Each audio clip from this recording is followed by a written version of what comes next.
Oke, selamat siang teman-teman. Selamat datang kembali di channel ini, channel TTR TV, yaitu channel yang membahas tentang tutorial, tips, review, dan juga beberapa dokumentasi. Nah, kali ini kita akan mereview sebuah upgrade pengereman pada sepeda motor Matic. Nah, nanti yang akan kita bahas adalah apa aja yang sudah di-upgrade dan juga budgetnya habis sekitar berapa. Oke, kita akan mulai dari bagian atas. Nah, ini di bagian atas untuk master remnya sendiri ini di-upgrade dari standar menggunakan RCB S1 yang besar pistonnya dia 14 mm. Nah, ini di sini ada ya teman-teman. Oke.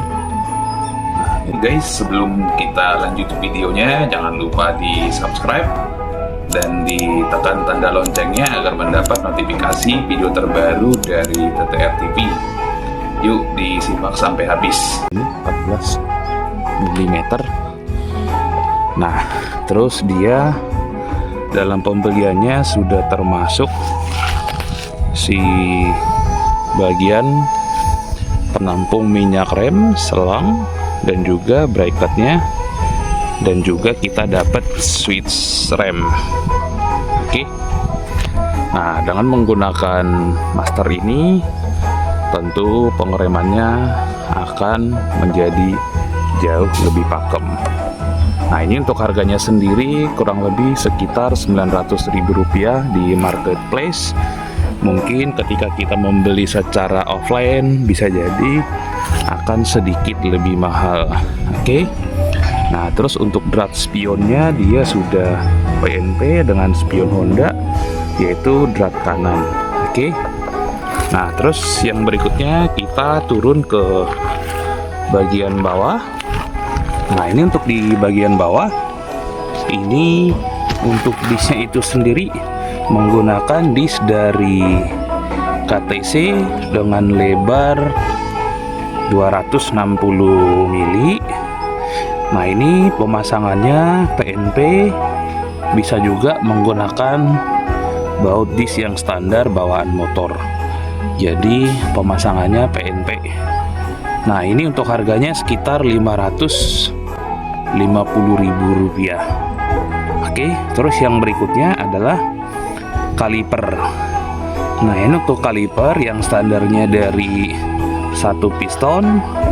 Nah, ini di-upgrade menggunakan Nissin Samurai Brake yang original ya teman-teman. Oke. Nah, ini dia terdiri dari dua piston dan bracketnya dia stainless. Nah, ini untuk harganya sendiri sekitar Rp850.000. Oke, lalu yang berikutnya adalah selang rem yang standarnya dia berbahan karet. Nah, ini juga sudah di-upgrade menggunakan selang rem TDR. Untuk harganya itu sendiri kurang lebih sekitar Rp100.000. Nah, untuk banjonya kita tetap bisa menggunakan banjo standar. Oke. Nah, kurang lebih biaya yang habis sekitar 2,4 juta kurang lebih. Nah, itu tergantung tempat teman-teman sendiri lokasinya, karena bisa jadi akan terdapat perbedaan harga. Nah, ini kurang lebih review apa-apa saja yang sudah di-upgrade pada pengereman seperti ini.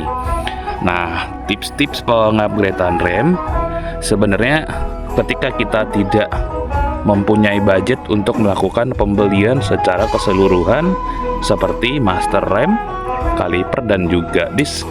Semisal kita mau menyicil satu persatu, ya alangkah baiknya kita bisa mulai dari selang remnya dengan mengganti selang rem standar dengan selang rem yang sudah pakai kawat baja seperti ini.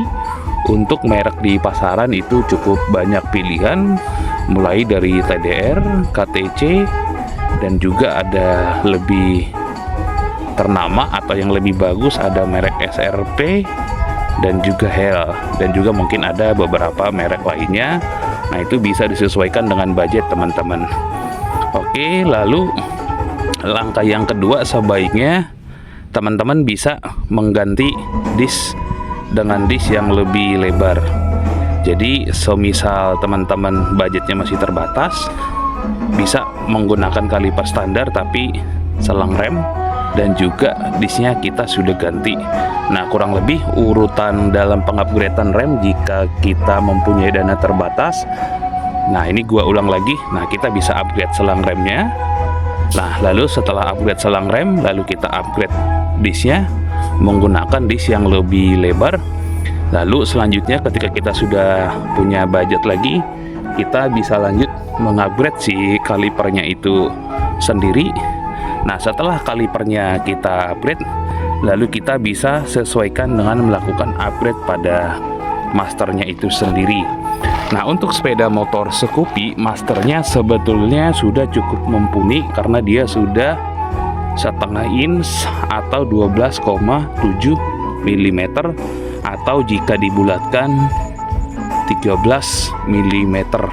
Jadi sebetulnya untuk master bisa belakangan, karena master bawaan Scoopy pun sudah cukup mumpuni. Cuman supaya terlihat lebih baik atau secara look lebih cakep, nah kita bisa ganti atau upgrade si masternya itu juga. Nah, untuk penggantian master sebenarnya ada beberapa opsi juga. Kita bisa juga menggunakan master rem R25 atau X-Max. Nah, itu cukup enak dan cukup baik. Oke. Nah, itu review sekilas dari gua dan juga tips upgrade pengereman sepeda motor Matic Honda. Nah, jika ada pertanyaan, ditulis saja di kolom komentar. Dan jika teman-teman suka pada video ini, jangan lupa di like, di komen, dan juga di share ke medsos teman-teman. Dan akhir kata, di subscribe dan juga di share ke teman-temannya.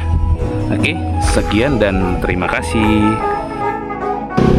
Nah, ini teman-teman sedikit review untuk di upgrade pengeremannya. Nah, ini dia untuk pengeremannya, feel-nya jauh lebih enak dan lebih pakem, sehingga jarak pengeremannya jauh lebih dekat. Oke, ini juga masih lumayan empuk, tidak begitu keras karena pistonnya memang cukup besar, 14 mm.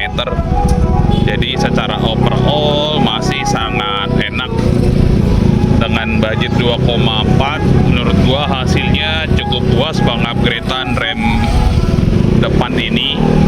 Nah, semoga ini menjadi inspirasi bagi teman-teman yang ingin melakukan pengupgradean rem sepeda motor Matic-nya, karena bawaan pabrik memang agak kurang pakem, apalagi karena bagian belakangnya kurang mantep, sehingga perlu kita bantu dengan upgrade bagian pengereman depan. Oke. Nah, kurang lebih itulah test drive untuk hasil upgrade rem sepeda motornya. Oke, terima kasih. Jangan lupa subscribe, tombol loncengnya. Terima kasih. Terima kasih.